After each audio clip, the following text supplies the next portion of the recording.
Okay,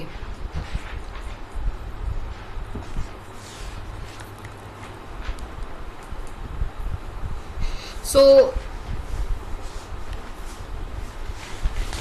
this is class 10th SST history chapter number 2। हम कर रहे हैं class 10th history chapter number 2 nationalism in India. पहले इस चैप्टर के 2 पार्ट बन चुके हैं। पार्ट 1 अपलोडेड है, पार्ट 2 अपलोडेड है, and this is the final part of this chapter. ये फाइनल पार्ट है इस चैप्टर का, ठीक है। इसमें सभी कुछ कवर होगा, लास्ट जो रेस्ट पोर्शन बच गया है, ठीक है। नाउ अब हम इसे स्टार्ट करेंगे। देखिए, लास्ट जो हमने पढ़ा था वो अनटचेबिलिटी के बारे में पढ़ा था। अब हम आते हैं नेक्स्ट पार्ट पर। What were the main demands put forward by the Gandhi ji in his letter. Gandhi ji ने अपने लेटर में क्या डिमांड्स रखी थी, डेटेड 31 जनवरी 1930, जो 1930 का था, टू द वायसराय, जो उन्होंने वायसराय को लिखा। व्हाट वाज द ऑब्जेक्टिव, क्या ऑब्जेक्टिव थे। इंपॉर्टेंस ऑफ सॉल्ट टैक्स, आपको सॉल्ट टैक्स बताना है, ठीक है। सॉल्ट टैक्स क्यों जरूरी है इसके बारे में। अच्छा, मैं आपको कुछ चीजें बताती हूँ, ठीक है। यहाँ पर सॉल्ट टैक्स समझने से पहले आप ये समझिए कि ब्रिटिशर्स ने ना कुछ रेवेन्यू सिस्टम लगा रखा था हम पे, और वो रेवेन्यू सिस्टम में ना बहुत सारी चीजों पर रेवेन्यूज ले रहे थे हमसे, बहुत ज्यादा टैक्स ले रहे थे, जिसमें से बेसिक फिनोमेना कम से कम 25 से 26 आइटम्स ऐसी थी जो बहुत ज्यादा बेसिक्स थी, ठीक है। गांधी जी ने उनमें से भी बहुत बेसिक्स 3 से 4 चीजें निकाली, ठीक है। तो व्हाट गांधी जी थॉट कि हम सबसे पहले किस पे लड़ते हैं, दैट इज द सॉल्ट, ठीक है। वो क्या था, सॉल्ट था, ठीक है। क्यों, क्योंकि भाई नमक एक ऐसी बेसिक चीज है जो अंग्रेज नहीं डालेगा तो उसका खाना भी खराब होगा, और हिंदुस्तानी नहीं डालेंगे तो उनका खाना भी खराब होगा, समझ रहे हो। तो यहाँ पर कंडीशन क्या था कि, और नमक ना उनका है ना हमारा है, वो लिमिटलेस है, कॉमन है, ठीक है। गरीब को भी नमक चाहिए और अमीर को भी नमक चाहिए। तो ये बहुत बेसिक हो गया था कि उनको समझाना ब्रिटिशर्स को कि आप एटलीस्ट नमक पे तो टैक्स नहीं लगा सकते, ठीक है। तो अब हम यहाँ पर इतना फिनोमेना समझ गए, अब हम यहाँ से समझते हैं, ठीक है। After the passing resolution of पूर्ण स्वराज, जैसे ही पूर्ण स्वराज की डिमांड आगे बढ़ती है, Gandhi ji was authorised to start a movement. Gandhi ji को बोला गया कि अब ये मूवमेंट को आप स्टार्ट कीजिए, ठीक है। Before starting a movement, starting करने से पहले मूवमेंट की, Gandhi ji wrote a letter. उन्होंने क्या बोला कि मैं एक लेटर लिखता हूँ, ठीक है। 31 जनवरी स्टेइंग हिज 11 डिमांड्स। उन्होंने कितनी डिमांड्स रखी, 11। मैंने वही बताया आपको, बेसिकली वो डिमांड्स 14 से 15 थी, पर वो काट छाट कर करके उतनी 11-12 डिमांड्स रह गई थी, ठीक है। तो उन्होंने बोला आप ये एटलीस्ट 11 डिमांड्स हैं, ये डिमांड्स हमारे फुलफिल करो, अदरवाइज हम क्या दोबारा स्टार्ट कर देंगे, CDM नहीं तो NCM कर देंगे, नहीं तो हम दोबारा या तो सिविल डिसोबीडियंस मूवमेंट कर देंगे, नहीं तो नॉन कॉपरेशन मूवमेंट कर देंगे, ठीक है। और बेसिक उन 11 में से सबसे बेसिक कौन सा था, सॉल्ट टैक्स की अबोलिशन ऑफ सॉल्ट टैक्स। हम नमक के ऊपर तो टैक्स नहीं भरने वाले।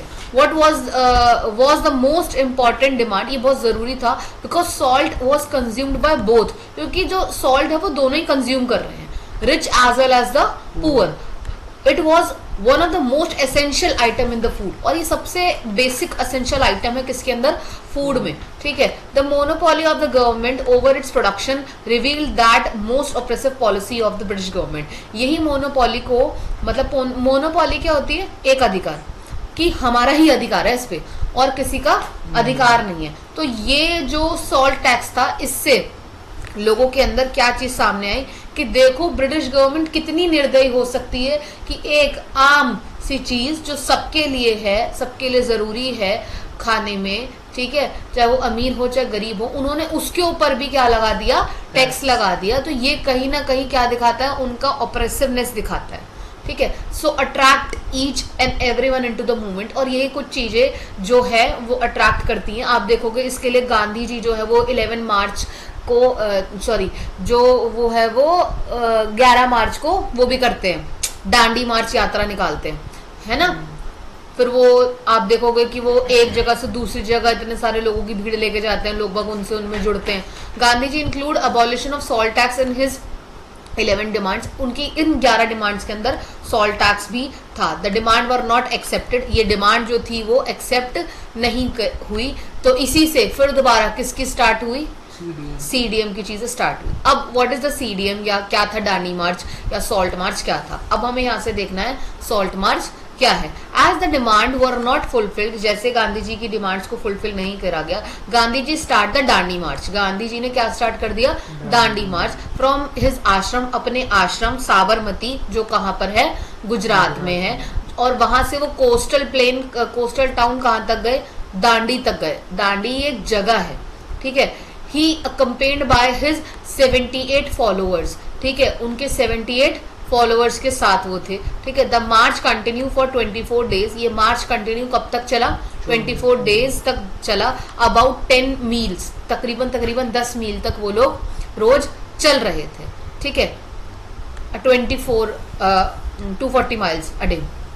During the march Gandhi ji ने एक्सप्लेन करा मीनिंग ऑफ स्वराज, कि स्वराज क्या है। Them to defy the British laws, की अब हमें ब्रिटिश लॉज को एक्सेप्ट नहीं करना है। ऑन रीचिंग दांडी, जैसे ही वो दांडी पर पहुंचे 6 अप्रैल को, ही सेरेमोनियली वॉयलेटेड द सॉल्ट लॉ, और उन्होंने वहां पे सॉल्ट लॉ जो है वो तोड़ दिया और मैन्युफैक्चर करा salt by boiling sea water. उन्होंने समुद्र को, बेसिकली वो कोस्टल लाइन है ना इंडिया के, जिस जगह पर वो जा रहे हैं गुजरात के हिस्से में, वो क्या है, एक कोस्टल लाइन है, ठीक है। तो वहां उन्होंने खुद ही नमक बनाया और लोगों को दिखाया कि नहीं भाई, नमक बनाना कोई बहुत बड़ी बात नहीं है, ठीक है, जिसके ऊपर ये लोग हम पे कानून लगा रहे हैं कि हम इस पे टैक्स लेंगे, ठीक है। It was the beginning of CDM, ये क्या थी, एक और शुरुआत थी किसकी, सीडीएम की। Describe the various activity that took place during the first phase of CDM, आपको फर्स्ट फेज ऑफ सीडीएम बताना है। व्हाई वाज इट विड्रॉन, अब आपको समझ में आया कि ये सीडीएम भी वापस ले लिया गया। तो क्यों लिया गया ये देखते हैं, ठीक है।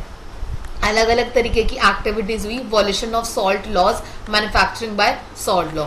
वॉल्यूशन कैसे हुआ सॉल्ट लॉ का, कि हमने नमक बना दिया भाई। हम सोच रहे थे पहले नमक बनाना बहुत बड़ा टास्क है, अंग्रेजी बना रहे हैं XYZ एंड ऑल, बट अब हमें क्या पता लग गया, नमक तो हम खुद बना सकते हैं। तो ये क्या एक तरीके का वॉलेट हुआ ना, हमको खराब कर रहे हैं। बायकॉट कर दिया हमने किसको, फॉरेन क्लोथ्स को, ठीक है। Picketing of the liquor shop, picketing of the liquor shop का मतलब है कि लिकर, सारी शराब की दुकानें जो है वो, बियर शॉप्स जो है वो सारी बंद कर दी गई। रिफ्यूजल ऑफ पेमेंट टू पे रेवेन्यू एंड चौकीदारी टैक्स, और ये सभी जो कुछ था कि आपको चौकीदारी का टैक्स देना पड़ेगा, आपको रेवेन्यू देना पड़ेगा, सब चीज़ों को क्या कर दिया गया, रिफ्यूज कर दिया गया, ठीक है। रेजिग्नेशन ऑफ विलेज ऑफिशियल्स, जितने भी विलेज ऑफिशियल्स थे, विलेज ऑफिशियल्स मतलब होता है जैसे आप मानो कि कोई डीएम होगा, कोई हेड होगा, कोई रेवेन्यू टैक्स कलेक्टर होगा, तो वो उन सब ने क्या दे दिया, रेजिग्नेशन दे दिया। Violation of forest law, violate करा हमने किसको, फॉरेस्ट लॉ को। Going to the reserve forest, और हम ये लोग कहाँ जाने लगे, रिजर्व फॉरेस्ट जाने लगे, ठीक है, और लकड़ियां इकट्ठा करने लगे और अपनी कैटल्स को भी ग्रेज करने लगे, ठीक है। मतलब बेसिकली जो 11 डिमांड्स थी वो लोग सुन नहीं रहे थे गांधी जी की, तो उन्होंने क्या बोला कि हम तो जी सीडीएम चालू कर देंगे। और एक वॉयलेट करने का उन्होंने क्या तरीका बोला कि ये 11 डिमांड तुम लोग एक्सेप्ट तो कर नहीं रहे, तो हम ये 11 डिमांड अपना पूरी कर लेंगे। ऑटोमेटिकली हम उनके अगेंस्ट हो गए ना, समझ रहे हो। But the government follow the repressive policy, government ने रिप्रेसिव पॉलिसी अपनाई। ब्रिटिश गवर्नमेंट उनसे भी ज्यादा समझदार, उन्होंने कहा अच्छा ठीक है, तुम बदतमीजी कर रहे हो, हम तुम्हारे लीडर्स को उठा लेते हैं। फॉलोअर्स मैं आपको पढ़ा रही हूँ, ठीक है, अब कोई मुझे ही उठा के ले जाएगा, तुम क्या ही पढ़ोगे, समझ रहे हो कि यार ये तो टीचर को ही उठा के लेगा, बच्चे क्या खाक फॉलो करेंगे, किसको फॉलो करेंगे, समझ रहे हो। तो ये ऐसा कुछ हुआ। इट अरेस्टेड कांग्रेस लीडर, तो ब्रिटिशर्स ने कांग्रेस लीडर को अरेस्ट कर लिया। अब्दुल गफार खान जो डिसपाइल थे, डिसपाइल मतलब होता है फॉलोअर, ठीक है, ठीक है। Follower it's a kind of ऐसे वाले फॉलोअर्स, डिसपाइल्स जो भक्ति में लीन है गांधी जी की। गांधी जी ने बोला जो सत्य है वही सत्य हो, ठीक है। Disciples on Gandhi ji was arrested. Gandhi ji के जो ब्रिटिश गवर्नमेंट थी, पहले जो ब्रिटिश गवर्नमेंट थी वो किसी को भी अरेस्ट कर सकती थी, नहीं तो इसको कैसे कर लिया बिना कुछ एविडेंस वॉरेंट के, किसको बना दिया ना, ये लीडर है ना, तो ऐसे ही उठा लिया। क्यों? ये भी तो प्रोटेस्ट कर रहा होगा ना, गांधी जी का भक्त है, उनकी चीजों को फॉलो अप कर रहा है। तो ऐसे तो वो गांधी जी खुद को उठा सकते हैं। किसको? बहुत बार, अभी उठाएंगे, बीच में कितनी बार गांधी जी को अरेस्ट करा फिर। पर मुद्दा ये है ना, मैंने आपको सेकंड पार्ट में क्या बताया और फर्स्ट पार्ट में क्या बताया?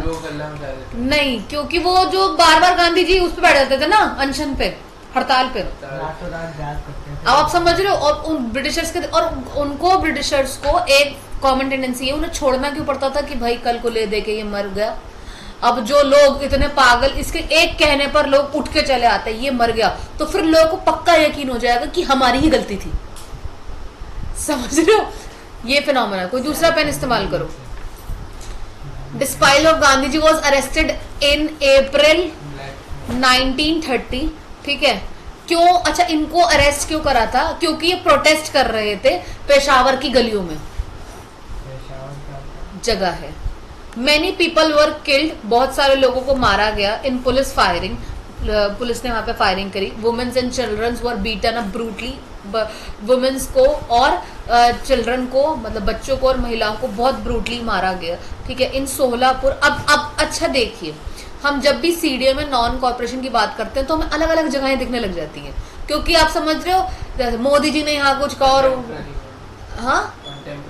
हाँ, हम अलग अलग जगहों के अंदर वो सब चीजें प्रोटेस्ट करना सब लोग चालू कर देंगे, सब कुछ करना चालू कर देंगे। आप समझ रहे हो? तो ऐसा ही फिनोमेना होता है। तो सोलापुर में लोगों ने अटैक कर दिया लॉ कोर्ट्स के ऊपर, रेलवे स्टेशन के ऊपर, और जो भी ब्रिटिश रूल के जितने भी सिंबलाइज्ड जो चीजें थी उन सब के ऊपर उन्होंने क्या कर दिया? अटैक करना चालू कर दिया। लगभग 1 लाख के करीब लोगों को अरेस्ट करा गया। अब मतलब तुम ब्रिटिशर्स के लोगों की बिल्डिंगें तोड़ोगे फोड़ोगे तो वो लोग तुम्हें अरेस्ट नहीं करेंगे? करेंगे भाई, सब करेंगे। और उससे पहले ब्रिटिशर्स ने क्या करा कि किसी को भी उठा रहे हो, किसी को भी तुम मार रहे हो, बच्चों को मार रहे हो, महिलाओं को मार रहे हो। तो ये क्या था? एक्शन टू रिएक्शन था। ठीक है, as a result of violence, जैसे ही रिजल्ट देखते हैं वो वायलेंस का, Gandhi ji decide to withdraw this movement. Gandhi ji कहते हैं चलो बंद कर दो ये। ठीक है, एक टाइम पर लोगों को आगे ऐसा लगा कि भाई होता सोता तो कुछ है नहीं, ये होगा, फिलॉसफी है, ये होगा तो कुछ है नहीं, हम आते हैं 2-3 बार। आप देख रहे हो, मतलब सीडीएम हुआ, एनसीएम हुआ, सीडीएम हुआ, एनसीएम हुआ, फिर दोबारा सीडीएम हुआ, वापस जाना पड़ा। तो ये हर बार होता है, जैसे ही पीक पर पहुंचते हैं वैसे ही खून खराब होता है, गांधी जी वापस बना कर देते हैं। तो एक टाइम पर आकर ना लोगों का भरोसा फिर दोबारा हट रहा था गांधी जी पर से। ठीक है, तो फिर हम देखते हैं कि हमें क्या देखने को मिलेगा। गांधी जी को भी ये बात समझ में आती है। गांधी जी फिर दोबारा कहाँ उतर जाते हैं? लोकल विजिट पे, लोगों का भरोसा जीतने पे। ठीक है, मैं आपको बीच का कंटेंट बता रही हूँ ये। ठीक है, मैं जेन्युइनली बता रही हूँ। अगर आप किताब पढ़ो ना, ये किताब में इतनी बोरियत तरीके से बता रखा है कि ऐसे हुआ, फिर वैसे हुआ, फिर ऐसे हुआ। देखो, एट द एंड तुम्हें क्वेश्चन आंसर ही करने हैं, एट द एंड तुम्हें एमसीक्यूज ही लगाना है। एक बार स्टोरी का कंटेंट समझो। एमसीक्यूज ऑन वर मार्कर जो ऐसे हैं वो तो पढ़ते पढ़ते पढ़ते पढ़ते याद हो जाते हैं। ठीक है, अब हम देखते हैं इसी के दौरान गांधी इरविन पैक्ट को साइन करा गया 5 मार्च 1931 को। तो गांधी इरविन पैक्ट क्या था? अभी सीडीएम बंद हुआ है। ठीक है, अब गांधी जी ने एक पैक्ट साइन कर लिया। इरविन कौन थे? इरविन भाई साहब जी ब्रिटिशर्स के हिस्से के थे। ठीक है, Gandhi ji, Mahatma Gandhi consented to participate in second round table conference. अच्छा ठीक है, आप इसके साथ साथ where we are living in the contemporary world. ठीक है, कांग्रेस के भी सेशंस चल रहे थे लगातार। तो एक राउंड टेबल कॉन्फ्रेंस नाम करके एक ऐसी कोई चीज होती है, कॉन्फ्रेंस का ही हिस्सा है। ठीक है, हमारी 4 राउंड टेबल कॉन्फ्रेंस हुई है। ठीक है, जिसमें से हम यहाँ पर किसकी बात कर रहे हैं? सेकंड की बात कर रहे हैं। ठीक है, second round table conference in England. कहाँ थी ये? इंग्लैंड, लंदन में थी 5 मार्च 1931 को। गवर्नमेंट एग्री करती है to release the political prisoners, कि हम अब पॉलिटिकल प्रिजनर्स, हमारे हिसाब से वो कौन है? आर लीडर्स, और उनके हिसाब से कौन है? पॉलिटिकल प्रिजनर, कैदी। समझ रहे हो? ये फर्क है। ठीक है, ही वेंट टू लंदन, वो लंदन जाते हैं, to London as the sole representative of Congress in December 1931, कि मैं कांग्रेस को रिप्रेजेंट करूंगा। बट जहां जहां गांधी जी गए, वापस राउंड टेबल कॉन्फ्रेंस जो है वो फेल हो गया। Gandhi ji return empty handed, Gandhi ji को वहां से खाली हाथ लौटना पड़ा। बट हमारे हाथ में एक चीज क्या आई उस राउंड टेबल कॉन्फ्रेंस में कि पॉलिटिकल प्रिजनर्स को रिलीज कर दिया जाएगा। ठीक है, गांधी जी ने यही छोटी छोटी चीजों की खुशियां मना करके लोगों के अंदर आश्वासन पैदा करा वापस। ठीक है, on his return he founded that the government was following repressive policy। जैसे ही उन्होंने देखा कि गवर्नमेंट फिर दोबारा क्या दे रही है, repressive policy। जैसे कि मैं आपको बताऊं, repressive policy में वापस आ गई। मतलब अंग्रेज भी बहुत चालाक थे, तुम इधर से करोगे तो वो अपना दूसरा रास्ता अपना करके फिर वापस अपनी कोई नई पॉलिसी लेके आता है, और गफार खान और जवाहरलाल नेहरू को वो लोग फिर दोबारा अरेस्ट कर लेते हैं। Has been already arrested. Congress has been declared illegal. Britishers ने कांग्रेस को इलीगल घोषित कर दिया है। समझ लो, the government had taken many steps. Government ने बहुत ज्यादा कोशिश करी टू प्रिवेंट द मीटिंग्स, की मीटिंग्स को बचाया जाए, डेमोन्स्ट्रेशन एंड बाइकॉट्स, की बाइकॉट्स और डेमोन्स्ट्रेशन जैसी चीजें नहीं हो। Gandhi ji restarted the movement. Gandhi ji को लगा अब दोबारा स्टार्ट करने की जरूरत है मूवमेंट, और अगेन ये मूवमेंट स्टार्ट होता है 1 जनवरी 1932 को। But soon lost the momentum. जैसे ही मोमेंटम अपना डेकोरम वो वापस देखते हैं, फिर हिल गया, फिर लोग वॉलेंट में आ गए, गांधी जी फिर वापस ले लेते हैं। विड्रॉन इन 1934, 2 साल तक ये मूवमेंट चला, 1932 से 1934। गांधी जी को लगा हो अब कंडीशन हाथ में नहीं है, वापस ले लो मूवमेंट, वापस ले लिया गया 34 में। जब भी जीतने वाले होते हैं वापसी ले लेता है बंदा। Why did different social groups join CDM? अलग अलग तरीके के सोशल ग्रुप्स ने CDM को क्यों ज्वाइन करा? अब एक सवाल ये उठ रहा है कि लोग इतना भरोसा क्यों कर रहे हैं बार बार, क्योंकि मैंने तुम्हें पहले ही बताया था।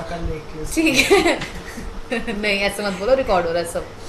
ठीक है, क्यों हो रहा है बार बार ऐसे? क्योंकि आप देखोगे कि ना वो बहुत सारा लेके जाते हैं डिमांड के तौर पर, और उसमें से चिंदी भर चीजें कुछ इकट्ठा करके लाते हैं, और लोगों में ठीक है लोगों में बहुत ज्यादा भरोसा दिला देते हैं, और वापस लोग उनसे जुड़ जाते हैं। और कुछ उनके भक्त फॉलोअर्स, ठीक है, इट्स आइडियोलॉजिकल।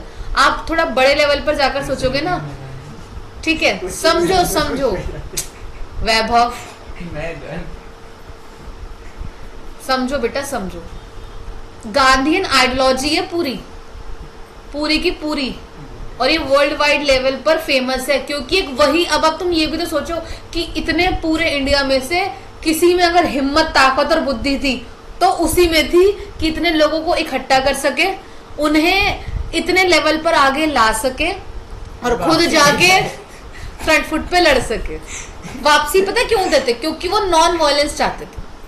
और भाई एक टाइम बाद ह्यूमन टेंडेंसी है ना, आप नहीं लड़ रहे पर दूसरा बंदा तो लड़ेगा ही, है ना। अब देखते हैं क्यों लोग बाग सीडीएम से जुड़े। रिच पीजेंट्स क्यों जुड़े? द पट्टीदार्स, जट ऑफ गुजरात और UP respectively demand the reduction in revenue. इन लोगों ने क्या बोला कि हमें क्या चाहिए, रेवेन्यू में रिडक्शन चाहिए, and participated the boycott programme.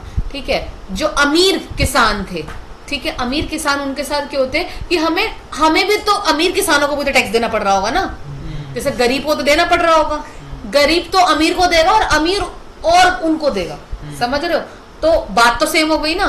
तो इसलिए वो लोग उनके साथ जुड़े, गांधी के साथ, कि हमें भी टैक्स देना पड़ रहा है, हमें भी कम चाहिए टैक्स। ठीक है, तो देवर प्रोड्यूस द कमर्शियल क्रॉप्स, जो बाद में कहीं ना कहीं चीजों को खराब कर देती है। अब पुअर पीजेंट्स या पुअर फार्मर्स उनके साथ क्यों जुड़े थे?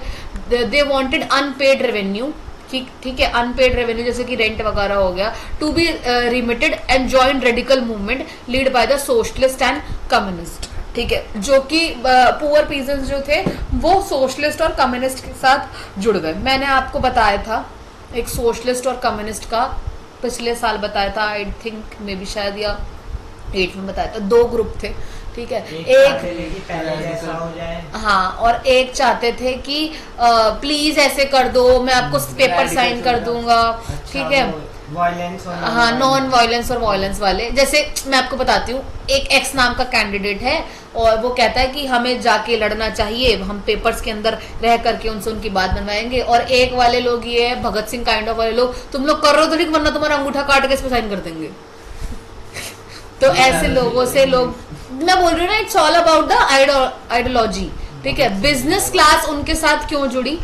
समझो समझो, बिजनेस क्लास क्यों जुड़ी? प्रोमिनेंट इंडस्ट्री जो थे जैसे जीडी बिरला, पुरुषोत्तम दास, इन्होंने क्या बनाया? FICCI बनाया। They wanted protection against the import of foreign goods. ये किसके ऊपर चाह रहे थे? फॉरेन गुड्स के ऊपर। Rupees sterling exchange ratio to refuse to sell the import of goods, क्योंकि इनका जो इंपोर्ट कर रहे थे, किस पर इंपोर्ट कर रहे थे गुड्स को, जब ये बाहर भेज रहे थे या बाहर से मंगा रहे थे, तो एक्सचेंज रेशियो पे इन लोगों ने बहुत ज्यादा टैक्स ले मारा, रेवेन्यू ज्यादा दे मारा, या हैवी टैक्स ड्यूटी कर दी। हाँ, तो वो लोग उससे दुखी थे, समझ रहे हो? बिजनेस क्लास ट्रेड भी नहीं कर पा रहे थे। हाँ, तो ट्रेडिंग वगैरह में दिक्कत हो रही थी, तो वो लोग गांधी से इसलिए जुड़े। ठीक है, वर्किंग क्लास लेबर कैसे जुड़ा? नागपुर, उनको सैलरी कम मिलती होगी। Nagpur adopted boycott. नागपुर में क्या अडॉप्ट करा गया? Boycotts of foreign goods against low wages और पुअर वर्किंग कंडीशंस को देखा गया। 1930 के अंदर इन लोगों ने स्ट्राइक करी थी रेलवे वर्कर्स के अंदर। 1932 के अंदर डॉक वर्कर्स जो थे वो स्ट्राइक्स पे चले गए थे। डॉक वर्कर कौन होता है? डॉक यार्ड्स क्या होते हैं? बंदरगाह। हाँ, जहाँ पे शिप्स रुकती है, तो वो लोग भी स्ट्राइक पे चले गए थे। 1930 के अंदर तकरीबन 1000 जितने वर्कर्स जो थे वो गांधी के साथ छोटा नागपुर में आते हैं और पार्टिसिपेट करते हैं अलग अलग चीजों के अंदर, कैंपेन्स और रेलवे स्ट्राइक्स का एक हिस्सा बनते हैं। ठीक है, वुमेन्स क्यों पार्टिसिपेट कर रही थी? महिलाओं का क्या था? क्योंकि उस टाइम पर गांधी जी है भाई, उन्होंने हैंडीक्राफ्ट और हैंडलूम इंडस्ट्री चालू कर रखी है, समझ रहे हो? तो अब बेसिकली पहले जो महिला अपना कॉटन प्रोडक्शन कर रही है, अपना खुद का घर से कुछ पैसे कमाने की कोशिश कर रही है, अब उन्होंने आके सरकार ना के बोल दे तुम इलीगल काम कर रहे हो, बंद कर दो इसे, उसका तो सोर्स ऑफ इनकम हट गया ना। इसीलिए एक जो फीमेल जो पोर्शन था वो जाके उनसे जुड़ गया। They participated in the protested march manufacturing the salt, उन्होंने सॉल्ट बनाया और बायकॉट करा क्या? फॉरेन गुड्स को। अब लिमिट्स क्या थी किसकी? CDM की, या फिर हम ये कह सकते हैं not all social groups moved by the abstract concept of Swaraj. और सभी को नहीं लगता था कि भाई स्वराज मिलेगा नहीं मिलेगा। Explain in light of CDM। आपको स्वराज आजादी, ठीक है, आपको ये CDM के कंटेक्स्ट में बताना है कि स्वराज के ऊपर कैसे बात करी जा रही थी, कि सभी ग्रुप्स इसके ऊपर यकीन नहीं कर पा रहे थे। There were the groups that do not participate in the CDM। बहुत सारे ऐसे लोग भी थे जो CDM में पार्टिसिपेट नहीं कर रहे थे। As I told you, where we are living in the contemporary world, तो हमारे इंडिया के अंदर छूअछूत और दास प्रथा और सती प्रथा ऐसी और चीजें चल रही थी। अच्छा देखो, हमें ये पता था कि एज यूजुअल कुछ जो अच्छे लीडर्स थे, जो एजुकेटेड लीडर्स थे, जैसे जवाहरलाल नेहरू, महात्मा गांधी, उन्हें पता था कि अंग्रेज इतने फालतू के कानून बना रहे हैं ना, तो ये कानून बना सकते हैं कि ये अनटचेबिलिटीज को खत्म करें, कर सकते हैं, सती प्रथा को खत्म करें। पर अंग्रेजों में इतना दिमाग था, इनको लड़ने मरने दो, खुद ही खत्म हो जाएंगे।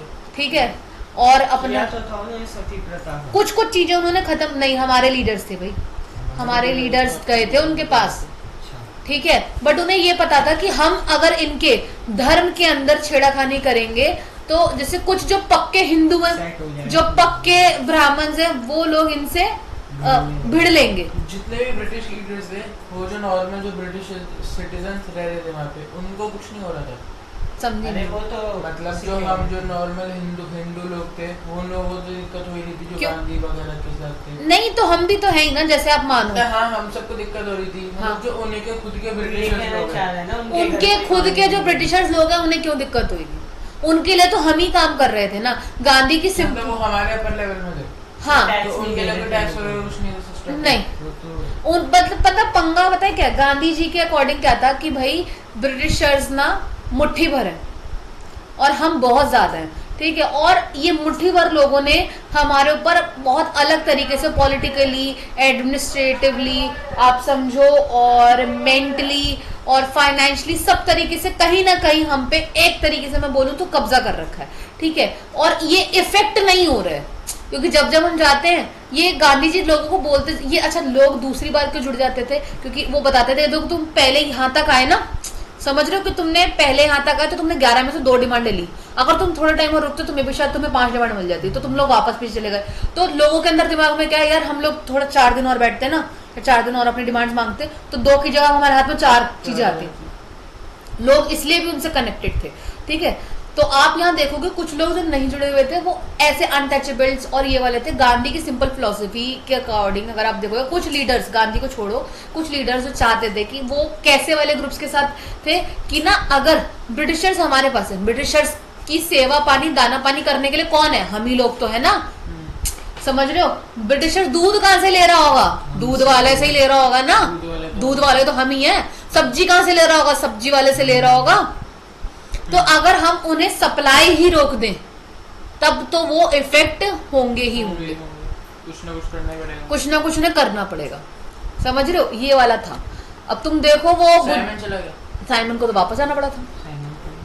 Simon go Simon go. Simon go गया।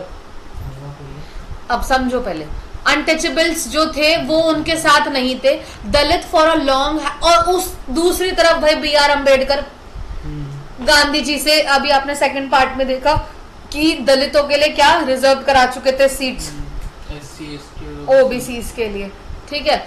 दलित for a long had been ignored by the Congress. Dalit जो थे वो एक लंबे समय तक कांग्रेस से क्या रहे, इग्नोर रहे। फियर ऑफ ऑफेंडिंग सनातनीज, की सनातनीज कहीं उन्हें ऑफेंड न कर दे। कंजर्वेटिव हाई कास्ट हिंदूज की वजह से दलित लीडर ऑर्गेनाइज देमसेल्फ, वो उन्होंने खुद को ऑर्गेनाइज करा और डिमांड करा रिजर्व्ड सीट का, किसमें, एजुकेशनल इंस्टीट्यूशन के अंदर। सेपरेट इलेक्टोरेट मतलब अलग से वोटिंग की मांग करी लेजिस्लेटिव काउंसिल में। They thought this would solve their problem, उन्हें लगा कि ये जो प्रॉब्लम है अब क्या हो जाएगी, सॉल्व हो जाएगी। Thus Dalit participation was limited, इसीलिए आपको दलित का पार्टिसिपेशन यहाँ पर बहुत ज्यादा नहीं दिखेगा, कम दिखेगा। कहाँ दिख सकता है, महाराष्ट्र में और नागपुर में। मुस्लिम्स जो थे वो कम देखने को मिले। क्यों देखने को मिले? After the NCM a large section of Muslim fails alienated, कि उनको छोड़ दिया है, उनको ऐसे ही छोड़ दिया है कांग्रेस से, from the Congress. Relation between the Hindu Muslim was worse, अब बिल्कुल खराब हो चुके थे हिंदू मुस्लिम के। लीड द कम्युनल रियॉर्ड्स, और बहुत ज्यादा क्या हो चुके थे, कम्युनल रियॉर्ड्स मतलब कम्युनिटी को लेकर ज्यादा दंगे फसाद वाली भावना थी। मैं वही बता रही, सोसाइटी सेम पिच पर क्या खेल रही थी, हिंदू मुस्लिम जाति भेदभाव खेल रही थी और छुआछूत खेल रही थी, ये सेम चीज चल रही है, ठीक है। Efforts were made to be bring to communities, दोनों ही कम्युनिटीज की तरफ से जो एफर्ट्स हो रहे थे वो क्या थे, बहुत पास थे, बट ये हमेशा क्या हो रहे थे, फेल हो रहे थे। जैसे मैं अभी आपको बताऊं, स्ट्रे डॉग्स पे चल रहा है, अब गवर्नमेंट ने पास तो कर दिया है कि लॉ कि अब उन्हें स्टेरलाइज करके वापस वहां छोड़ जाएंगे, बट अब आप देखोगे ना रोहिणी सेक्टर के अंदर जो स्ट्रे डॉग्स की जो कंडीशन है वो कितनी गंदी है। उन डॉग्स के साथ, एनिमल्स के साथ रेप करा जा रहा है, उन्हें मारा जा रहा है, उन्हें काटा जा रहा है। और सेम कंडीशन पर अगर आप देख रहे हो कि तो एक फीमेल को एक जला दिया गया, जिंदा जला दिया गया, एक हस्बैंड ने अपनी वाइफ को जला दिया उसके ही बेटे के सामने। मैं आपको यहाँ पर ही क्यों बता रही हूँ कि अगर एक कंडीशन सोसाइटी में ऐसी आ रही है तो दूसरी कंडीशन भी है। अगर जानवरों पर अत्याचार हो रहे थे तो दूसरी तरफ महिलाओं को जिंदा जलाया जा रहा है, स्टिल दहेज के लिए। ये दहेज की डिमांड देखो, तब उस टाइम पर कुप्रथा में मानी जाती थी, और आज हम 2025 में रह रहे हैं और आज भी दहेज के लिए महिला को जलाया जा रहा है, समझ रहे हो। तो ऐसा ही कुछ उस टाइम पर भी था। मेरे हिसाब से तो दोनों कंडीशन गलत है। तो मेरे को तो समझ नहीं आता, जो भी लॉ बना रहा है पता नहीं क्या भांग फूक के लॉ बना रहा है, क्या कर रहा है क्या नहीं। अरे तुम्हें रोड बनानी है, लॉ बनाना है, पहले देख के तो जिस जगह तुम जिन भी लोगों को भेज रहे हो, जिन भी जानवरों को भेज रहे हो, उनकी कंडीशन क्या है, उस जगह की कंडीशन तो देख के होगा ना। ये तो अनपढ़ बंदा भी देख लेगा कि भाई मुझे इस जगह जाना है 10 दिन के लिए रहने के लिए, उस जगह की कंडीशन तो देखो, हवा पानी दाना इंजेक्शन दवाइयां हैं या नहीं है। बस तुमने भेज दिया, लॉ ऑर्डर कर दिया, पास कर दिया, जाओ। जानवर बोल पाएगा? और मेरे को तो समझ नहीं आ रहा है ऐसे इंसान के बच्चे कौन है जो उनके साथ इतनी ब्रूटैलिटी कर रहे हैं। कोई नहीं भाई, कर्मा है, कहीं ना कहीं तो वापस आएगा, मरेंगे सारे लोग। तब जब असलियत में मेरे को तो ऐसे लोगों को कोविड के इंजेक्शन लगा दो मेरे साथ, सही बता रही हूँ, कोविड के इंजेक्शन लगा दो, तड़प तड़प के मरे, सांस की बीमारियां। जो ये ऊट पटांग हरकतें करते हैं ना जानवरों के साथ, महिलाओं के साथ, किसी के भी साथ हो, इतने गंदे लेवल पर तुम कैसे कर सकते हो? कोविड का इंजेक्शन लगा दो, बढ़िया, मजा आ जाए। और ऐसे तड़पता हुआ बिना ऑक्सीजन सिलेंडर के छोड़ो, जब तुम्हें सांस लेने के लिए दिक्कत आएगी तब तुम्हें समझ में आएगा कि गरम तेल के पकौड़े कैसे बनते हैं। कैसे बनते हैं? तेल में से डालो। और नहीं तो कोई काला जादू कर कुरा के इनके पीछे 4-5 आत्माएं छोड़ दो। जब लोग जिंदा लोग नहीं दिखेंगे ना, Hallucination। जिंदा लोग दिख रहे हैं अच्छे लग रहे हैं, जब मरे हुए लोग दिखने लगेंगे ना तब मजा आएगा इन लोगों को। खैर हम वापस आते हैं यहाँ पे गांधी जी पर। They feared about the status of Muslims, वो लोग बहुत ज्यादा डरे हुए थे, माइनॉरिटीज एज अ इंडिया के अंदर बहुत ज्यादा डरे हुए थे। ठीक है, तो ये सब यहाँ पर आपको मुस्लिम कैंडिडेट यहाँ पर आपको कम देखने को मिलेंगे। How do people belongings to different communities, कैसे लोग बाग अलग अलग कम्युनिटी से जुड़े हुए थे, रिलीजन से जुड़े हुए थे, रीजन से जुड़े हुए थे, लैंग्वेज ग्रुप से जुड़े हुए थे। India develop a sense of collective belonging, India को अब साथ में मिलकर काम करने की जरूरत थी। बट कैसे, ये चीजें कैसे होती? It is true that nationalism spread, अब हमें ये बात समझ में आ गई थी कि अब नेशनलिज्म चारों तरफ फैल गया है। when people begin to believe, जब लोग बागों ने इस बात पर भरोसा करना चालू कर दिया that they all a part of the same nation, ये सभी कहीं ना कहीं क्या है, सेम नेशन है, यूनिटी एक साथ है, तो हमें एक साथ मिलकर काम करना पड़ेगा क्योंकि सभी की डिमांड्स तो ब्रिटिशर से हैं। जब डिमांड सभी की उनसे है ना, तो सब तुम अलग अलग जाओगे, जो पहले 1857 में हुआ है ना, महारानी लक्ष्मीबाई एक जगह से उठी, मंगल पांडे एक जगह से, तुम लोग साथ में लड़ो तब जाके कहीं वो भागेंगे। ठीक है, various source that develop sense of collection belongings in India, अलग अलग जगहों से हमें देखने को मिला। अ सिंबल ऑफ फिगर और इमेज, एक सिंबल ऑफ, हमें क्या चाहिए, एक ही सिंबल चाहिए। ठीक है, the identify of India was visualised the image of Bharat माता, इसीलिए हमने एक इमेज क्रिएट करी, इमेजिन करी, किसकी, भारत माता की। ठीक है, the image was first created by, समझो ये जो इमेज थी वो किसके थ्रू क्रिएट की गई, बंकिम चंद्र चट्टोपाध्याय, ठीक है, बीसीसी। BCCI। ठीक है, बंकिम चंद्र चट्टोपाध्याय, ये अलग है, अब समझे तो पढ़ो ध्यान से, इसलिए बोल रही हूँ।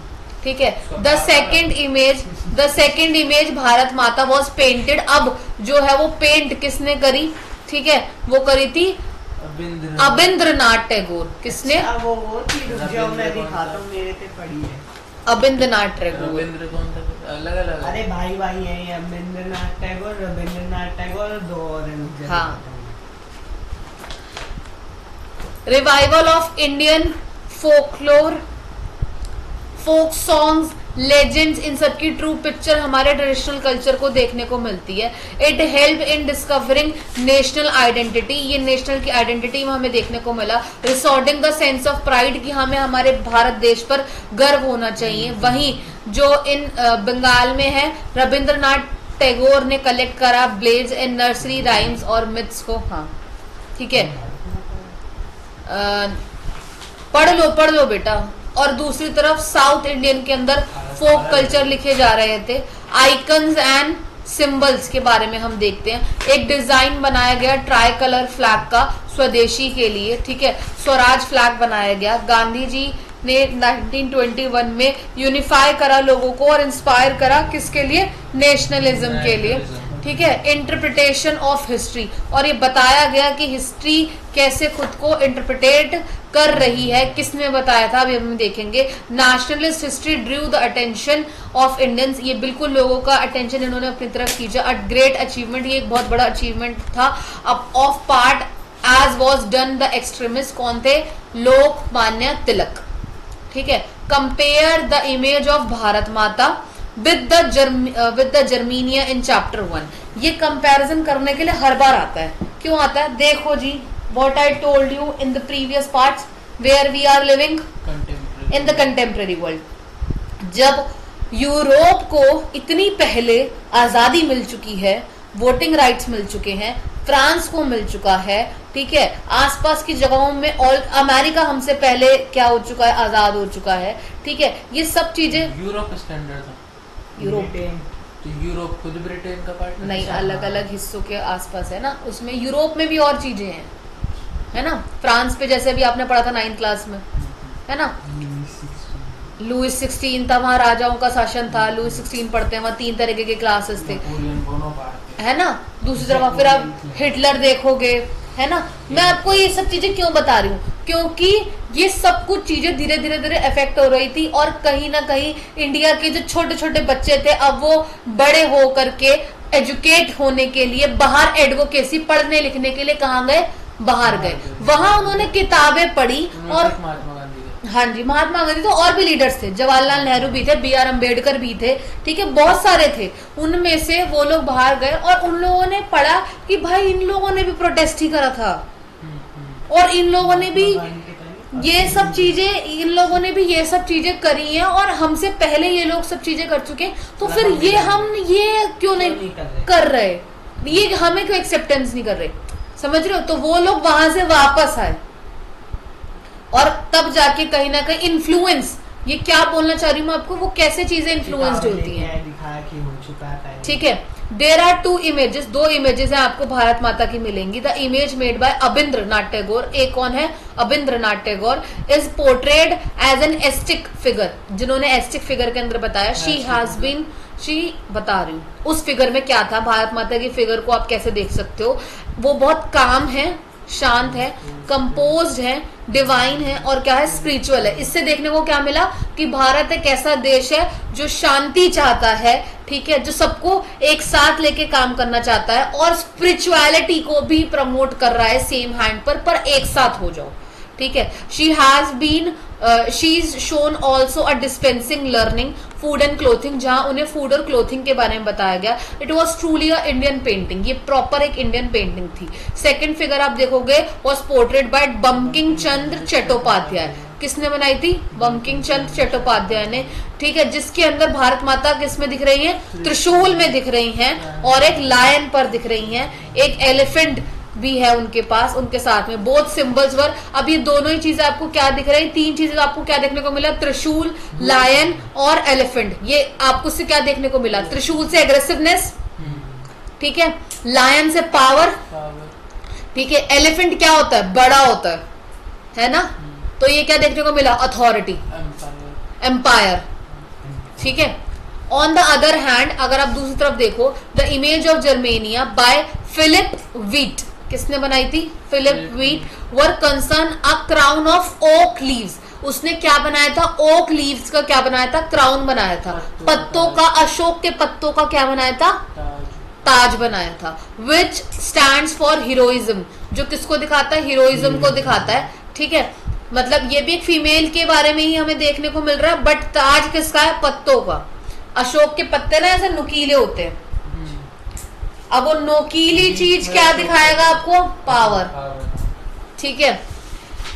There is one similarity between Bharat माता एंड जर्मीनिया, इनके अंदर आपको क्या देखने को मिलेगा, both have an element of bravery, इन दोनों के पास ही क्या था, ब्रेवरी था, पावर था, अथॉरिटी थी, और हीरोइज्म था। अब एक क्वेश्चन पूछा जाता है लास्ट, कैसे सीडीएम एनसीएम से अलग है, ठीक है। अब हमें ये बताना है एनसीएम क्या है, ठीक है, non corporation movement. The people were asked not to cooperate with the government, कि हम गवर्नमेंट के साथ कोऑपरेट नहीं करेंगे, फॉरेन गुड्स को बायकॉट करेंगे, लिकर शॉप्स को बंद करेंगे, फॉरेन क्लोथ्स को जला देंगे, मर्चेंट और ट्रेडर्स के साथ काम नहीं करेंगे, उनको काम को रिफ्यूज करेंगे, जो स्टूडेंट्स हैं वो अपने स्कूल और कॉलेजेस छोड़ देंगे, लॉयर्स अपनी लीगल प्रैक्टिस छोड़ देंगे। ये एनसीएम है। तभी तो लोग बार इतने सब कुछ 4 से 5 दिन के तसल्ली के करने के बाद वापस भाग जाते थे ना काम पे। ये भी वापस ले गया। अच्छा, हाँ। और इसी का ऑपोजिट क्या है, सिविल डिसोबीडियंस मूवमेंट। हम यहाँ क्या करेंगे, डिसोबे करेंगे, क्या करेंगे, डिसोबे करेंगे, नहीं, हम यहाँ कानून के दायरे में रह के बात करेंगे। People were asked to break colonial laws, ठीक है, कंट्रीमैन को सॉल्ट लॉ तोड़ना पड़ा, ठीक है। पीजेंट ने रिफ्यूज कर दिया कि हम तुम्हारा टैक्स और चौकीदारी टैक्स नहीं देंगे। अरे वही यार, जैसे बाहर जो वॉचमैन बैठा है ना, अच्छा, जो बाहर बैठा हुआ है वो भी टैक्स देगा, बैठने का भी, ठीक है। विलेज ऑफिसर्स ने अपने जो जॉब से उससे रिजाइन कर दिया, ठीक है। ये एनसीएम जो है वो सीडीएम का बिल्कुल ऑपोजिट है। एक और पॉइंट है, क्या? Forest people violated forest rules and laws. हाँ जंगलों में घुस गया। हाँ, तो उन्होंने लॉ तोड़ दिया था। तो यहाँ पर हमारा चैप्टर खत्म होता है। ठीक है, यहाँ हमने ये चैप्टर बढ़िया तरीके से पढ़ लिया है, ये चैप्टर फिनिश हो चुका है। अब हम मिलेंगे आपको नेक्स्ट चैप्टर के हिस्ट्री के साथ, और हम उस चैप्टर को भी नोट्स के साथ ही पढ़ेंगे। और मैं इस चैप्टर के बाद ओसवाल से 1 मार्कर 2 मार्कर और जो भी इंपॉर्टेंट क्वेश्चंस है वो सारे करा के आपको प्रिंट दे दूंगी। ठीक है।